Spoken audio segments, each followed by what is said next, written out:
नमस्कार मंडळी, मी चेतन डेरे. आपलं या ब्लॉग मध्ये तुमचं सहर्ष स्वागत आहे. आपण आलो आहे कोपरगिरण्याचा अष्टविनायक म्हणजे कोपरगिरण्याचा गजमुख. त्यांचं यावर्षी 25वं रूप आहे. तर आपण लवकरात लवकर त्यांची मूर्ती आणि मंडळातले सदस्य आहेत त्यांच्याशी आपण बोलूया, माहिती घेऊया. लवकरात लवकर आतमध्ये जाऊया. या. नमस्कार. तुमचं नाव? मी शुभम सुरेश आहे. आपलं अष्टविनायकचं 25 बरोबर. तर आपण ही मूर्ती कशामध्ये टाकायची? ही आपण जागेवरती तातरलेली आहे आणि त्याचबरोबर आपल्या कार्यकर्त्यांनी सर्वांनी मेहनत करून ही मूर्ती आपण जागेवरती बनवली. हनुमानाचं 70 पासून सर्वच आपण जागेवरती केली आणि मूर्ती आपली 27.5 फुटाची मूर्ती आपली जागेवरती होती. आपण जे डेकोरेशन वगैरे केलं, थीम वगैरे केलं, ते कसं काय केलं? हे म्हणजे आपण कंजेस्टेड जागेमध्ये डेकोरेशन करण्याचा प्रयत्न केलेला आहे. पहिल्याच गोष्ट आपलं डेकोरेशन करण्यात आहे आणि याच्यामध्ये आपल्याला प्रतिसाद पण आपल्याला चांगल्या प्रकारे भेटत आहे भाविकांचा. की नवीन काहीतरी नवीन आणि सुपर केल्यामध्ये पहिल्या मायावरती डेकोरेशन हे प्रथमच आपल्या अष्टविनायक नाही केलेलं. आपल्या मंडळात जे कार्यकर्ते ते किती पद तुम्हाला प्रतिसाद येतो त्या कार्यकर्त्यांना? नाही, आता तुम्ही बघू शकता, तुम्ही आता व्हिडिओच्या माध्यमातून दाखवणारच आहे की सर्व कार्यकर्त्यांच्या सहकार्यामुळे सर्व झालेले.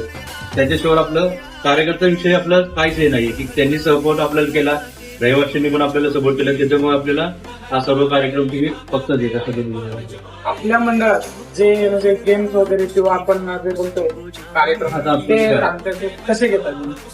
कारण गर्दी आपल्याला एकतर भरपूर झालेली आहे, कारण व्हायरल आणि जागेवरती आणि डेकोरेशन इतकं चांगल्या प्रकारे बघण्यासाठी भाविक येते. तर एक आपण साईडच्या जे चाळीमध्ये आपण एक लहान मुलांसाठी चित्रकलेत असो नाहीतर संगीत नृत्य असो, एक छोटे मोठे कार्यक्रम आपण दरवेळी म्हणजे 8 दिवस झाले कंटिन्यू घेतच आहे.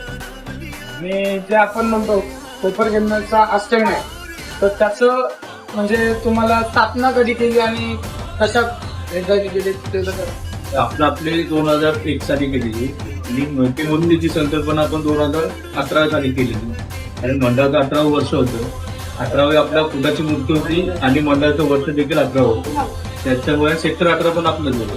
तर त्याच्यामुळे आपण नवीन मोठ्या मूर्तीच्या सोबतच आपण कोपरगिरण्यामध्ये पहिल्यांदा केली. त्याच अनुषंगाने आपण 2025 मध्ये 25वं वर्ष 25 फुटाची मूर्ती आणि 25वं वर्ष आहे असं आपण थीमनुसार आपण हे केली. जे आपण म्हणजे आता ती मूर्ती बघून तुम्हाला असं म्हणजे काय वाटतं किंवा आपण जे केलं ते आपण बघितल्यानंतर एक समाधान असतं नाही चांगल्या प्रकारे बाबा काहीतरी आपण केलंय त्याचं एक सर्वांना समाधान वाटतं आणि भाविकांचा प्रतिसाद पण आपल्याला भेटत आहे. गर्दी म्हणजे काहीतरी चांगल्या प्रकारे झाले जे काही केले पहिल्यांदाच केले पण ते चांगले केले हे आम्हाला सर्व कार्यकर्त्यांना रहिवाशांना देखील समाधानाने भेटत. खूप खूप आभार. आम्हाला एवढ्या गर्दीत तुम्ही वेळ काढून दिलेला. अजून तुम्ही बघू शकता बाहेर भरपूर गर्दी आहे. फक्त आमचं म्हणणं एवढंच आहे, तुम्ही जे कोपरगिरण्यात हे 25वं वर्ष आहे तुमचं, जे तुम्ही भरपूर या चांगल्या पद्धतीने केलेलं आहे. आम्हाला ते खूप प्रकारे आवडलेलं आहे आणि जी तुमची ही 27.5 फुटाची मूर्ती आहे ती पण खूप भारी झालेली आहे. त्यामुळं आम्ही खरंच तुमचे म्हणजे कोपरगिरण्यात कोणी असं केलेलं नाहीये तर तुम्ही केलं नाही. तेच आम्हाला हेच हवं होतं काहीतरी नवीन केलेलं. तेच तुम्ही खूप नवीन केलेलं आहे. असं म्हणजे कुठल्याच असं आता प्रकारे कुठल्याच मंडळाला असं नाही केलेलं. एवढं म्हणजे गुफाटाट झालं किंवा मूर्तीचा प्रकार झाला, जागेवर झाली 27.5 फुटाची मूर्ती जागेवर करणं म्हणजे कुठल्याही मंडळात सोपी गोष्ट नाहीये. आणि जी तुम्हाला पूर्ण प्रतिसाद देत आहे हा खूप मोठा आहे. याच्यासाठीच काहीतरी नवीन करायचं होतं. 25वं वर्ष युनिक आठवणीत राहिलं.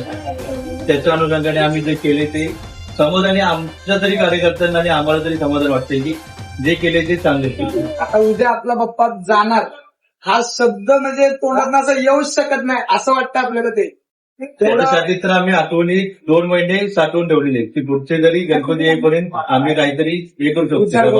आपण आठवणी ठेवू शकतो. बाप्पासाठी आपण भरपूर 2 महिने घातलेले आहेत. तेच त्यामुळेच मी बोललो अष्टविनायक मध्ये काहीतरी नवीन आहे ते आपण बघितलंच पाहिजे आणि आपल्या पब्लिकला पण ते दाखवलं पाहिजे. त्यामुळेच मी दरवर्षी आपलं काही ना काहीतरी नवीन जाते. काही अडचण नाही दादा, खरंच खूप भारी झालंय. त्यामुळं ही गर्दी बघून हे मला समजलंय की अष्टविनायक मित्रमंडळ म्हणजे काहीतरी वेगळं तेवढं नक्की. त्यामुळे धन्यवाद. खरंच मला खूप तुम्ही टाइम दिलाय. वेळात वेळ काढून दिलेला आहे त्याबद्दल. एक नंबर मूर्ती झाली. बघितलं की मनातच बसली पाहिजे ती मूर्ती. काय होतं एवढं मोठी आम्ही बाहेर कुठे ऍडमिशन करायला जात नाही, कारण आपला बाप्पा चांगला आहे, त्यामुळे लोक आपल्याकडे आवडून येतात. महत्वाची गोष्ट बाप्पा सर्व करून घेतो. काही कोणाला काय बोलायची गरज असते का? तुम्ही आता काय बोलून आला, तुम्हाला बोलल्याशिवाय तुम्ही आला का? असं आहे ना, कोण बोलत नाही. ज्याला आवड आहे तो येऊन दर्शन घेऊन जाणार. आहे त्यामुळेच तर म्हणलं आपला कोपरकरने जो म्हणजे जसा लालबाग परिसर जो झालाय आज बुक्कीमध्ये जाण्यापेक्षा हा, तेच मला पण तेच एकाच वाटतं. ठिकाणी. मुंबईचे धक्काबुक्की करतायत, जे लालबागला ढकलतायत, अरे कशाला नाही तिथं कशाला जाता तुम्ही? जी गर्दी आहे त्याला नका ना जाऊ. आपल्या इथे एवढं मोठे म्हणजे भरपूर मंडळ आहेत, ते बघा ना. त्यात किती आहे तुम्हाला किती प्रकारे म्हणजे भरपूर आपल्याला आकर्षण भेटतं किंवा जी माहिती पाहिजे ती पण तुम्हाला भेटणार आहे.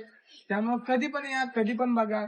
तर लालबागला मला सांगा ना, आज डायरेक्ट धक्काबुक्की कर, काय अर्थ आहे का जाऊन त्या लालबाग? आणि आम्ही नवी मुंबईमध्ये ना, मला तर आता माझं लहानपणीची असेल, मी असं पहिल्यांदाच मी एकदम म्हणजे पहिल्यांदाच आम्ही स्टार्ट नाही ना जागेवर बोललो. नाही तेच खरंच कोपरकरला तरी पहिली जर मूर्ती तुम्ही मला नवी मध्ये मला तर असं कसं वाटतं ना, तर कुठे लालबाग असं म्हणजे जागेवर गणपती बांधला असं मी कधी बघत नाही. नाही कोपरकरला सांगते का पहिलीच मूर्ती आहे, मला पण असं कळतंय. असं पहिली मूर्ती जी जागेवर 27.5 फूट झालेली आहे. आणि इथून पुढे आहे ना, म्हणजे आम्ही पदार असू दे आजार नसू दे, मूर्ती जागेवर कमर. नाही खरंच चांगली संकल्पना आहे दादा ही. फक्त भरपूर खरंच खूप मूर्ती आवडली. मुलं बी मेहनत करतात, खूप मेहनत आहे तुमच्या मुलांची. मुलांची मेहनत म्हणजे मुलांच्या मेहनतीनुसार हे झालंच नसतं असं मला खरंच वाटतं. सर्व बाप्पांनी करून घेतले. बाकी ते तर आहे. बाप्पा जोपर्यंत आपल्या सोबत आहे तोपर्यंत ते तर आहे. आम्हाला काय इश्यू नाही. काय कित्येक जण लोक आमची एवढी मेहनत मुलं आहेत. आपलं इथे आलं का बघा. होत्या वरचं आहे का नाही? त्या साईडला घे ना. 2 मिनिटं. या ना, या ना. अरे दादा या. अरे मी काय बोलतो, हा मुलगा आहे ना, हा मुलगा बोलतात नाही. ही आणलीस तू? गणपती बाप्पा. पैसे गर्दी आहे ना. सोम ए, ये ना.